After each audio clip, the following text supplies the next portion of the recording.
Так, Старлей, записывай. Вот, поймали подозреваемого. Оказалось, у него вот такой вот коробок.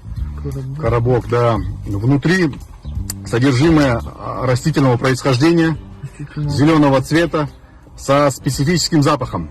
Шеф, я объясню. Рот закрой. Физический зад. Мы знаем, что вы там храните.